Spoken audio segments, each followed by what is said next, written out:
Hello, let me continue, or I do not know, is make a fresh start, or what is it about the concept of why do we need solid modeling.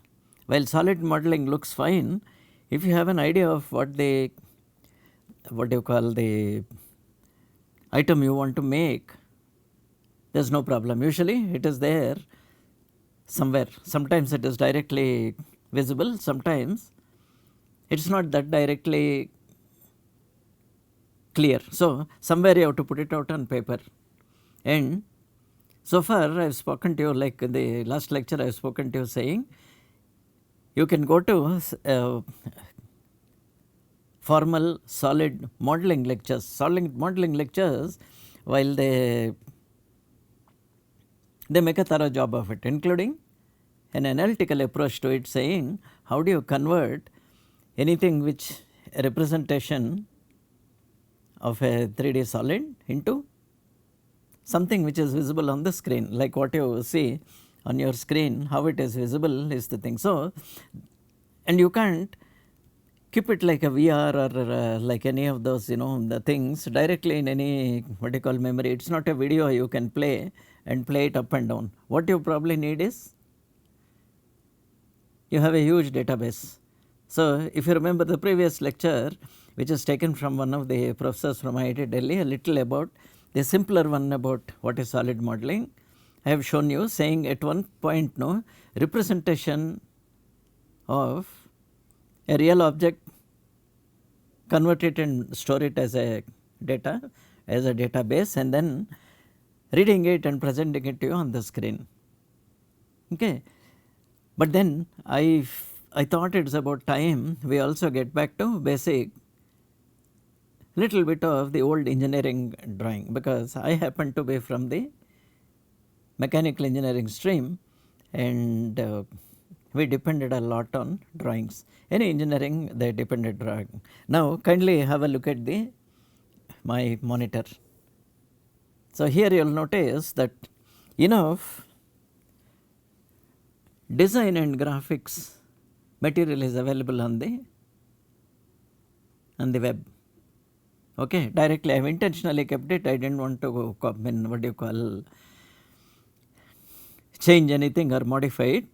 So you will see one of these things is obviously the most common engineering design and graphics with SolidWorks. So this is, I will say, it is available, and I am just reading it on your behalf so that you can pick it up from there. And if you intend sticking with this system, you ought to buy one of the originals. And then if you buy the package, usually they also come with basic tutorials and any of these things. So the ones in this part of the world which are all very popular is generally we have Pro E, then good old Autodesk products, then we have SolidWorks, then we have the Solid Edge, and then we have several of the other things which are now formally taught to engineering students. It is good. If you have followed one of them, you have followed all of them. Each of them has a specific advantage for it.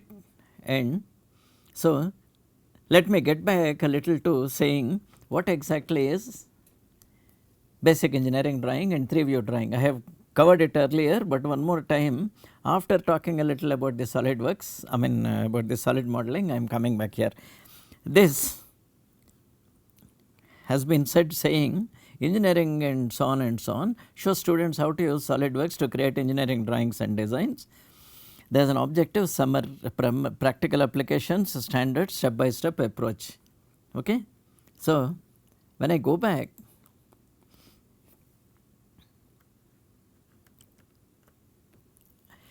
the main fundamentals of orthographic views are given here. This I think is, the two types are there. One of them is what you see there, you write here directly. In this case, no, we see something here. As we see it from here, we see it here and write it here. And similarly, we look at this from here, and then what we look at it from there, it is there. And contrary to this, earlier for some reason, while I will not go into this, some parts of the engineering world adopted what is called a projection, because it made sense saying, if you are to shine a parallel light, that thing will come onto the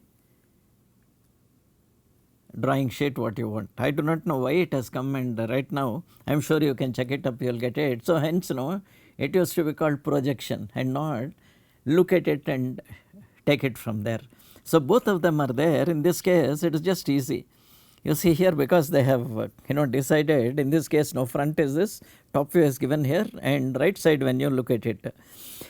A small inversion will take place when you use the what you call first angle and third angle projections. It is just enough for you to understand that this is all that is required here. If you remember, I tried to show you saying I will draw what I call inclined planes. This is nothing, it is just for you to get used to these things. Then the main thing in engineering comes to, like all other languages and syntax, and what we understand is all about the issue of the hidden lines. This I am sure when you first entered into sketching as part of your normal schooling, they would have told you how to draw the hidden edge in a cube. So if you have a cube, I will see if I can just punch it up. Nothing, it is for me to use it as a sketchbook. It's the first page. If you remember long ago when they taught you simple things, one of the first thing is saying, whenever you draw, we have been all taught how to draw this simple object, and then we have also been taught to make a dotted line of the hidden edge. A dotted line is shown which represents the edge. This is one of the earliest things what most of us have learnt, and now if you want to cut things and all, it is very easy for us. We go there and then we try to remove.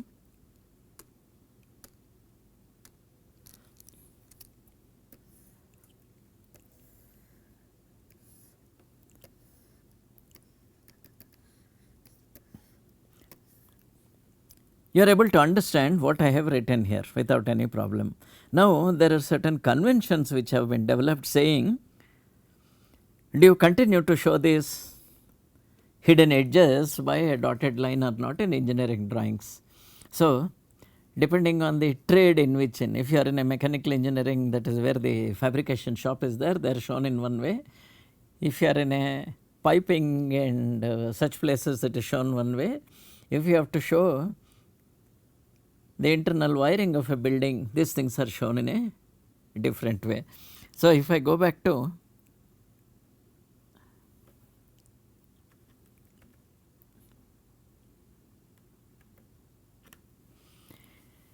you have seen here, we have here the hidden line. In this case, it is also used to show surfaces that are not directly visible. Now this sort of a thing is very convenient for us. Why this is convenient is,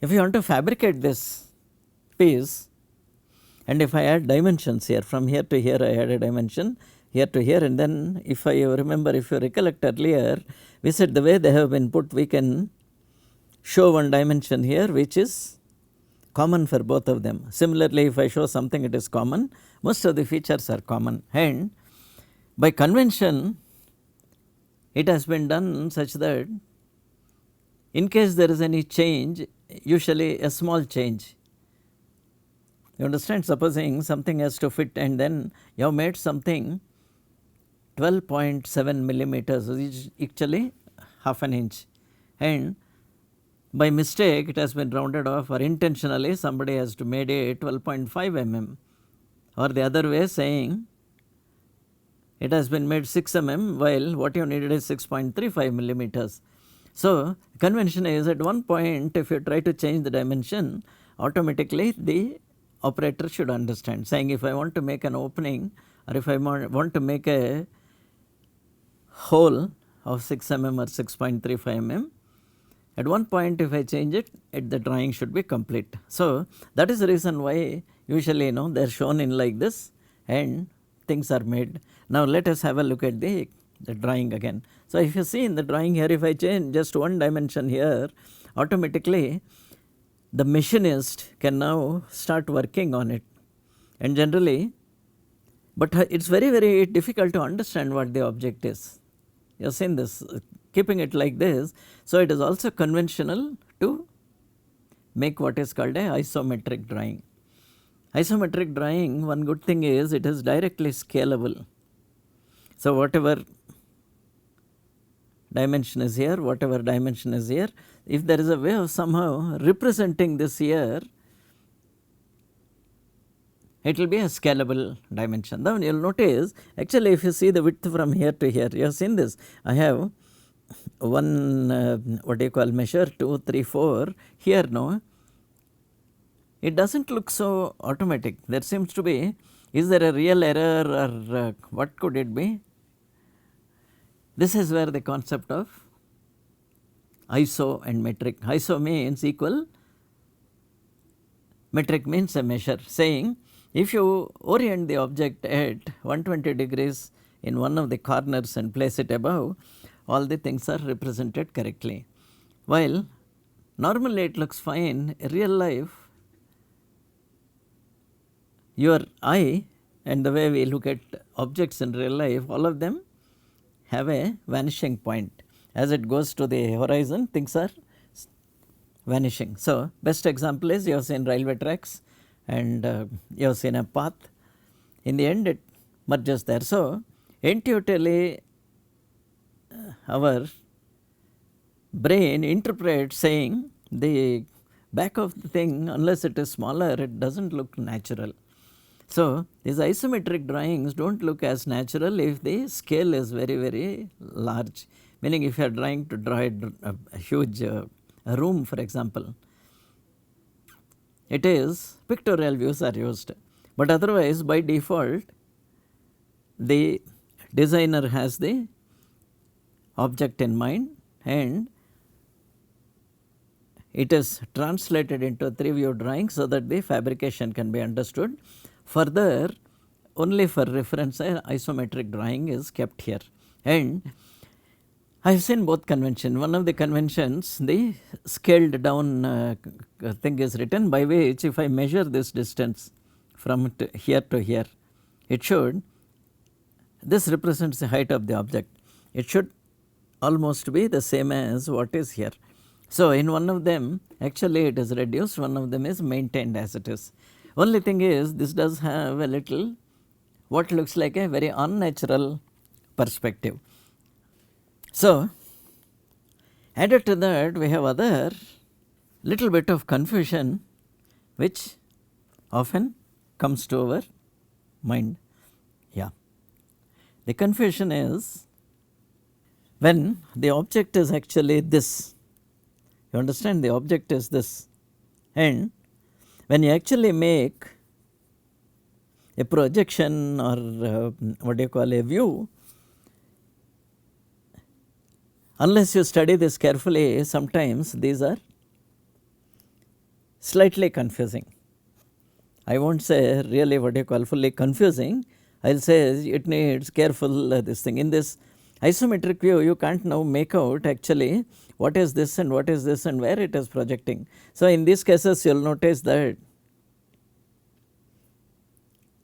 a representation like this, by which where this is, you see here, this is exactly in the middle, then it is exactly in the middle, and the way there is where the hidden line and the non-hidden line edges are all shown here. So engineers spend a lot of time trying to understand how to do it. If not for the examination and when you are learning it, eventually you will notice that all these things make a lot of sense. Then you see here very important thing that has been given.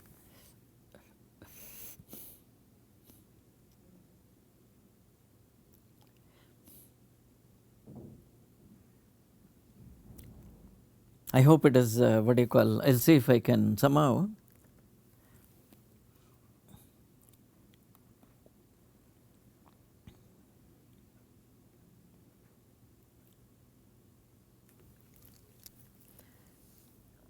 you should read it for yourself.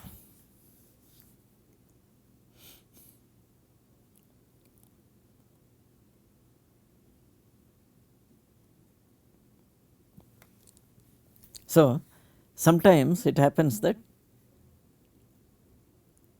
there is an overlap of one line over the other. So, convention has been, this is depending on your trade and where you are. A solid line takes precedence over a hidden line takes precedence over a center line, because sometimes when they cross each other we end up with this. You have seen this, this is the convention. Now, why I started it and why I am what do you call, in a way happy to show you this is, in the case of printing, meaning when the print is in your hand and you are not actually operating with a monitor and a computer and all that, you need a printout. And in printout, the ISO and where various other IEC and then ANSI and the video, all these people have fantastic amount of conventions. One of them is saying how is a hidden line represented, how is a center line represented, and related to that is the thickness of the lines. Conventionally, when we are using so called Indian ink or China ink, what is the thickness of the line? So, things like 0.25, 0.35, 0.5, 0.7, these line thicknesses have been standardized. Similarly, what is the spacing in case it is a dotted line and so on. So, most CAD packages, you can see things whenever you want to enlarge a small portion, but if you enlarge a small portion and if that line scale is disturbed completely, it will make it does not make sense anymore. So, the higher end packages will also scale the visibility of these lines on the screen, and this is where first time after having made a solid, when you want to take a printout and then pass it on to a fabricator, and even though if you have a CNC machine and such things, still somebody has to have a file of drawings. In the case of civil, we used to call them blueprints, and for some time the blueprint only was the thing that is used in the fabrication shops.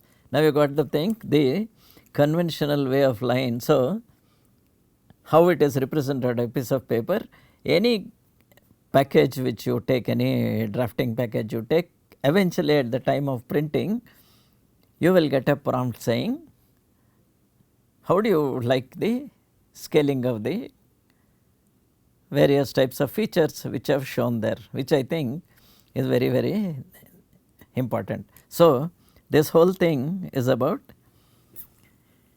this, how do you scale the lines. Now, we come to something which I have shown you earlier, saying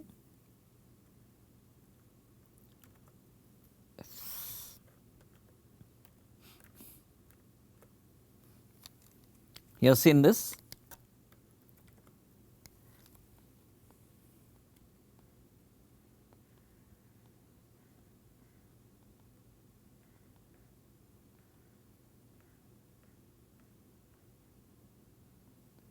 What you do with surfaces which are not perfectly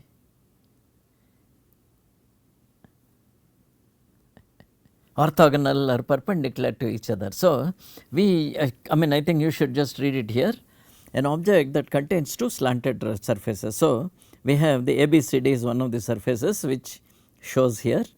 Similarly, we have the rectangle at the top and front views. Neither rectangle represents the true shape of the surface, each is smaller than the actual surface.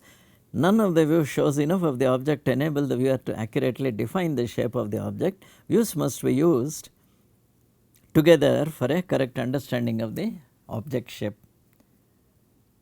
This seems to be the crux of whenever actually you want to use something for fabrication purposes, we end up with having to follow certain conventions. So, the next thing talks about, see here, why I selected this particular one is, if you remember long ago when I took you to the workshop and we made a pyramidal structure. So, now if you look at this monitor, one of the first things you will notice is there are several views of it. Okay, then this pyramid shows something, then we have dotted lines, we have, you have seen this here, this is the timer box I had shown you as part of the workshop for this thing. For convenience here, they have just used a almost equilateral triangle. In reality, such things do not work because wedges and all will come here, and everything depends on the way things are made.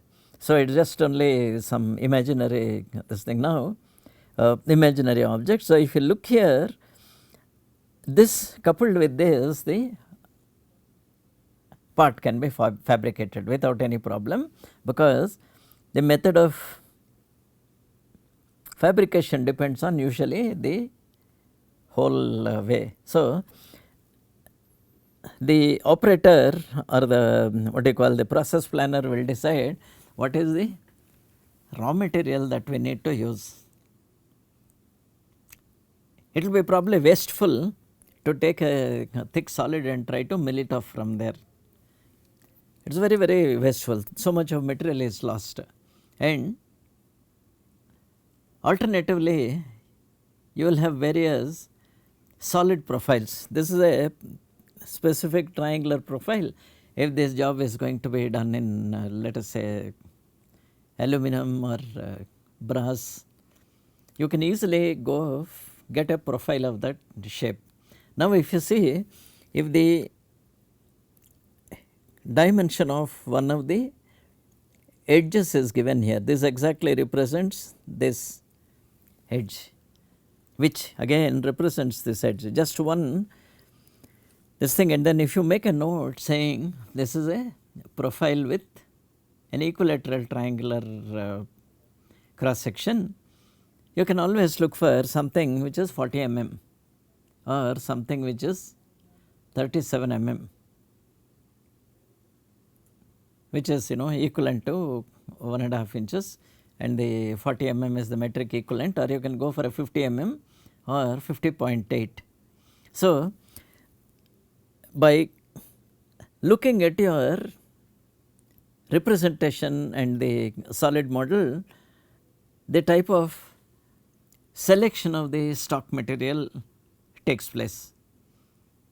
This is where I feel as a designer, you have an obligation probably to maintain a file to see which are available. Now, let us say in case of our not correct for us to really go about trying to get each and every profile, is it not? So, what the person in the machine shop or fabrication shop, what he will do is look how well he can fabricate the particular item. So, several options are there. One of them is look for the correct profile. You understand? Look for the perfect profile, and then if you get the perfect profile, life is easy. Otherwise, typically rounds like this are stocked and kept. Follow? This is a regular round of a specified size. In the case of millimeters, usually up to the smaller, let us say up to 6 millimeters, every 0.5 millimeter you can get. From 6 onwards, every millimeter you can get. Crossing around 20, generally every 2 or 5 millimeters you can get. So, you can always have a look at this and decide, probably If you have a round like this, it may be much easier. You machine off, hold it properly and remove that material. All this material is removed, and then now clamp it the other way and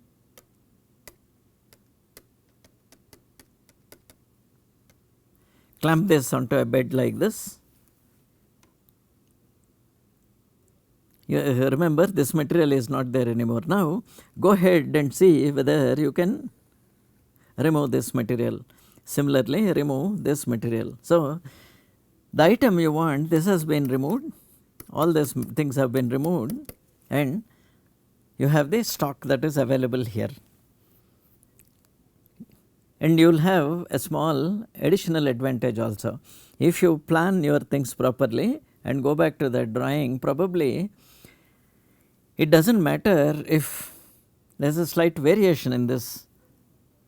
If you see this,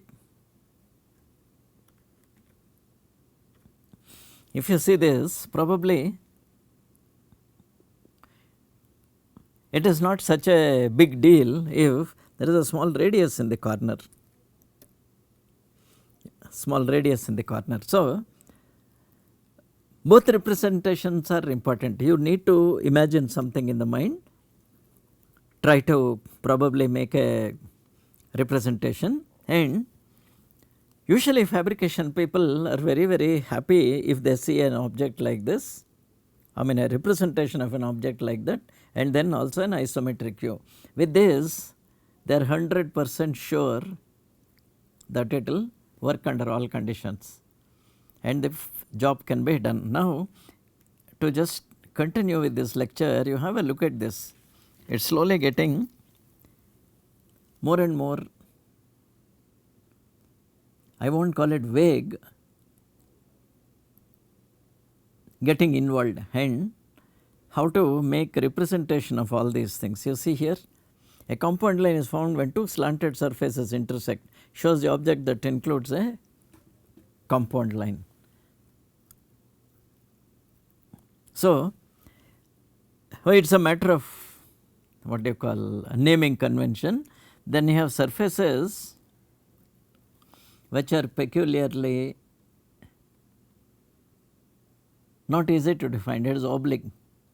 Understand, in one view it is cut like this, in one view it cut like that, the representation is like this. But the advantage of this, what you will notice is, it is very, very easy saying, if you have this and if you mark these things, and usually most machine tools, the expert machinist, they are able to make a fixture and then orient it such that the surface you want, the milling surface is flat. So somebody can just need to take a profile, a square profile in this case, and orient it properly. Once you do the orientation, it is very, easy to do, it is achievable. Further, if you go down,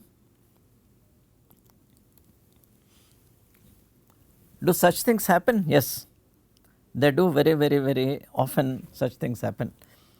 What happens is, during assembly you will end up with all these complicated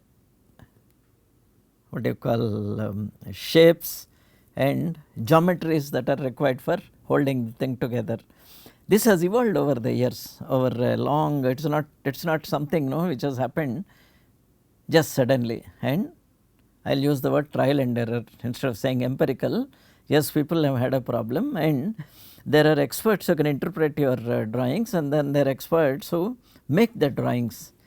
That thing has been made a little easy now with the advent of the solid modular softwares I have shown you about. So in this case, if you just take any two objects and have an intersection, a Boolean addition, then anything which you can think about, those surfaces are generated automatically and the CAD file can be sent for fabrication. But unfortunately, it is not as inexpensive and as quick as we think. So this is where now currently the last point of this is probably these things saying, if you have circular faces like this, you see here, how do these things take place? Here we get into the interesting thing saying, in reality, is there, strictly speaking mathematically,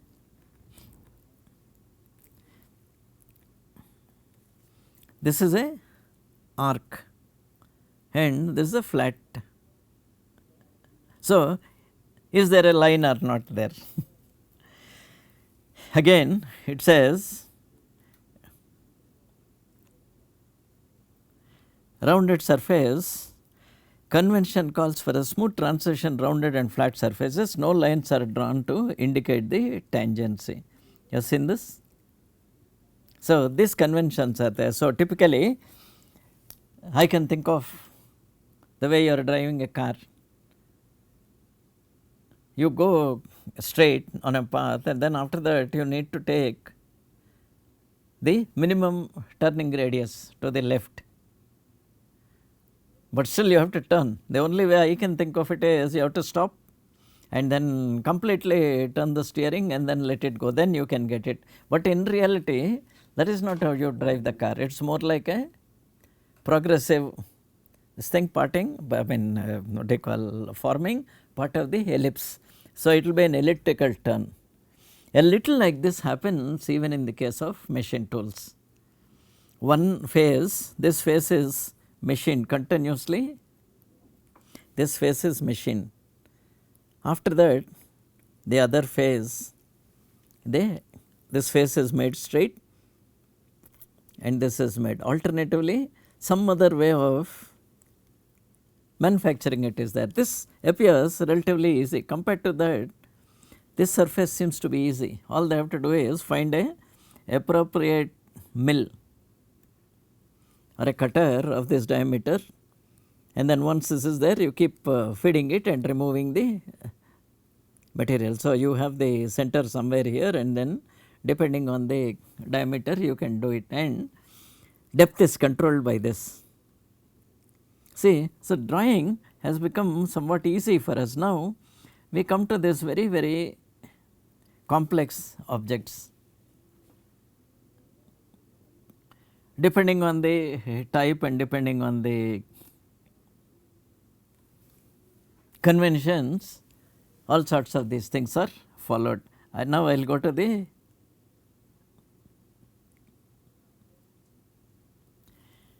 this is again specific to the particular package that we are drawing. You have seen this? So, in this point, in this development, this is a tangency is shown here, otherwise it becomes difficult to define. However, if you hear instantly this tangent is also, there is one place where this face is visible. Actually it is a 0 what you call length face. This face forms the tangency line here. So, I will stop here. My suggestion is kindly lay your hands on either a professional paid for software package, alternately buy one, otherwise you can try downloading a what you call temporary version and practicing your things. And more than that, I have shown you the source where this has been taken. This has been taken from a thing called PitchPit. This I have found that this has been very interesting. Now similarly we have other things, this particular thing, no, we have something called the